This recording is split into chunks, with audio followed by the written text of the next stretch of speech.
Aujourd'hui, dans On se dit tout, on s'intéresse au marché des déchets. Pour en parler avec nous, Olivier Ken. Bonjour Olivier. Bonjour Fabrice. Vous êtes gérant spécialiste du développement durable chez Ecofi Investissement. Et on va s'intéresser effectivement à ce gigantesque marché des déchets et son traitement. Ça représente des sommes colossales, près de 500 milliards de dollars à horizon 2025. Mais tout d'abord, qu'est-ce qu'on entend par gestion des déchets ? Alors il faut distinguer deux sous-thématiques. Vous avez la collecte des déchets et vous avez le traitement des déchets. La collecte, traditionnellement, est un marché souvent en oligopole, qui est détenu par des services aux collectivités, des sociétés en France comme Veolia et Suez. En termes d'investissement, on ne s'y intéresse pas vraiment parce que les barrières à l'entrée nous semblent faibles, ainsi que les retours sur investissement.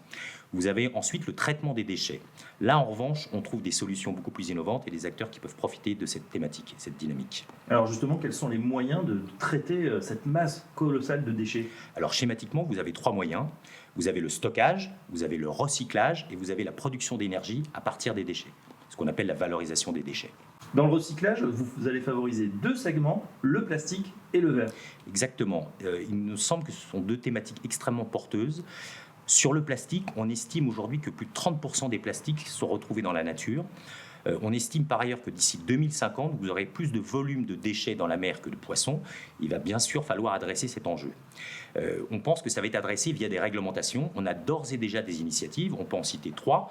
En Australie, ils ont introduit une loi qui, à partir de 2025, va obliger les fabricants à ce que 100% des plastiques soient recyclables ou réutilisables. Certains États aux États-Unis, comme la Californie, ont introduit le même genre d'initiative à horizon 2030. Enfin, l'Union européenne a également proposé une initiative pour que 75% des plastiques soient recyclables. Et en termes d'entreprise, qu'est-ce qu'on va trouver comme type d'investissement ? Alors, via un process d'investissement ISR, on essaye d'identifier les solutions innovantes qui vont pouvoir adresser ces challenges. On a notamment trouvé une société aux Pays-Bas qui s'appelle Corbion, qui historiquement est un producteur d'acide lactique, qui s'est diversifié il y a quelques années et qui a notamment créé un joint venture avec Total pour la production de plastique recyclable. Ils ont d'ores et déjà une capacité de production de 75 000 tonnes et l'ensemble de la capacité est déjà vendu. Alors voilà pour le plastique, mais il y a aussi l'enjeu sur le verre. Alors il y a également un enjeu sur le verre et de façon assez amusante, on revient finalement à ce système de consigne qu'on a connu.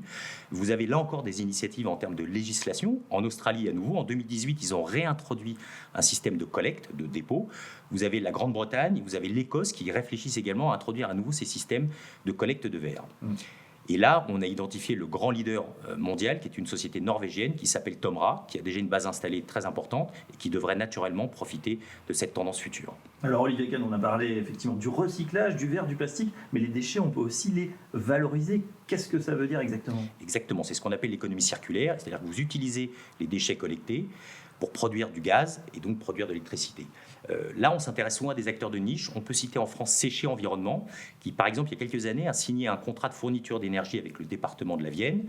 Et ils fournissent l'équivalent de la consommation d'11 000 habitants aujourd'hui. Donc on en sait un petit peu plus sur ce recyclage, la valorisation. Maintenant, pratiquement, pour les investisseurs, sur quel fonds on peut se positionner pour adresser ces thématiques ? Alors chez Ecofi Investissement, nous proposons deux fonds. Vous avez Ecofi Enjeux Futurs, qui est un fonds global, donc qui investit dans le monde entier. Vous avez également Ecofi Agir pour le climat, qui a le label Greenfin et qui, lui, investit en Europe. Olivier Kahn, merci. Merci Fabrice.